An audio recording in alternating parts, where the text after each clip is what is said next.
decision, Zabit Magomedsharipov. By unanimous decision, Magomed Ankalaev. For the winner, by unanimous decision, Abib the Eagle Nurmagomedov.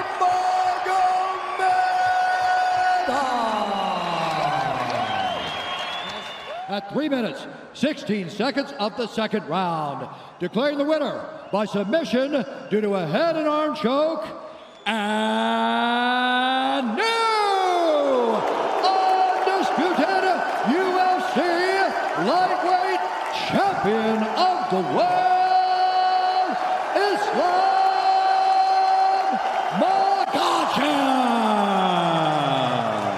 In recent years, countless fighters coming from Dagestan are increasingly present at the top in almost all categories of the UFC, Bellator, and any other great MMA organizations. Such fighters as Magomed Ankalaev at light heavyweight, Ikram Aliskerov, who is one of the greatest prospects of middleweight, Islam Makhachev and Habib Nurmagomedov at lightweight, Zabit Magomedsharipov at featherweight, and Sahed Nurmagomedov and Umar Nurmagomedov at bantamweight, and many others. But it's not just their technical prowess that propels them to greatness, it's their unwavering discipline and commitment. Dagestani fighters are renowned for their rigorous training regimens, pushing themselves to the limits, day in and day out. Dagestan is a region marked by geopolitical challenges and adversities that have forged an unbreakable warrior spirit. Their rise to prominence has captivated audiences worldwide, not just for their athletic prowess, but also for their humble and respectful demeanor outside the cage, rooted in a strong sense of community and camaraderie. And in this video, we delve into the reasons behind the Dagestani fighters' takeover of the UFC and in others MMA organizations,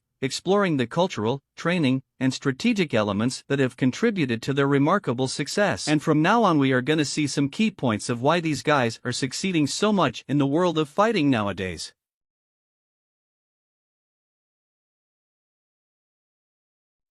The Republic of Dagestan is considered one of the poorest regions of Russia, this small land that has revealed lots of great fighters and has also faced economic difficulties due to its complex ethnic and political dynamics. The region's economic struggles have been exacerbated by security concerns and the presence of extremist groups, and also has a long history of conflict and wars, especially during the 19th and 20th centuries. Some of the notorious wars and conflicts that occurred in Dagestan include the Caucasian War that lasted from 1817 to 1864, the Russian Revolution and Civil War that lasted from 1917 to 1922, the Second World War that has deeply affected not only the Republic of Dagestan but also the entire Soviet Union, the First Chechen War that lasted from 1994 to 1996, and to this very day they still deal with some extremist groups, such as the Islamic State, and these are just some of the notorious wars and conflicts that have shaped Dagestan's history. And with that in mind, it is clear to know that people there are very used to tough times, but they are no longer known only for having multiple wars and political conflicts. We all know that Russia alongside the United States are the two most notorious countries when it comes to wrestling, and the best wrestlers from Russia are exactly the Dagestanis. This republic has produced some real high-level wrestlers like Abdul Rashid Sajalev, an Olympic gold medalist who is always showcasing his ability to consistently perform at the highest level.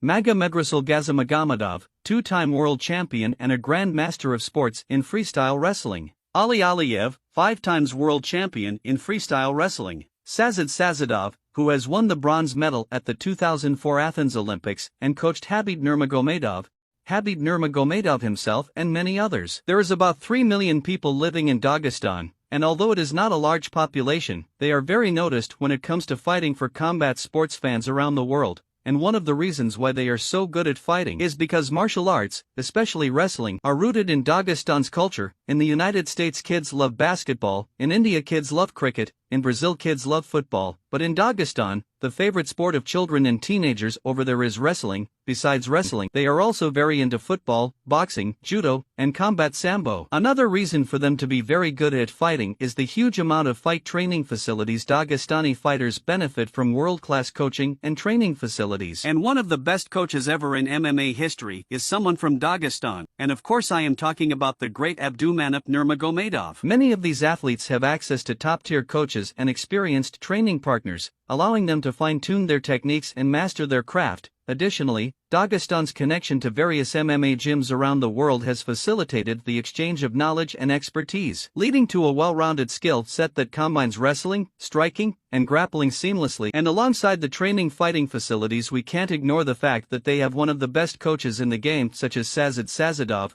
world champion wrestler, considered by many as the best wrestling coach from Dagestan, and he is currently the head coach of the Dagestan wrestling team. Habib Nurmagomedov, the best lightweight fighter of all time, and the best grappler in MMA's history, he has become quite successful in coaching high-level fighters like Usman Nurmagomedov and Islam Makhachev. And Abdulmanap Nurmagomedov. Abdulmanap's journey in combat sports began as a young wrestler, where he showcased his skills on the mat. His love for the sport extended to his role as a coach, shaping the lives of countless athletes, most notably his own son, Habib Nurmagomedov. Under Abdulmanap's guidance, Habib rose to become one of the most dominant fighters in MMA history, reigning undefeated in the UFC lightweight division with 3 title defenses, and with his humbleness, charismatic vibes, and sportsmanship, he managed to conquer the hearts of fans worldwide. Abdulmanap's coaching philosophy went beyond mere physical training. He instilled in his students the values of respect, humility, and sportsmanship. His influence transcended the confines of the gym, as he was not just a coach,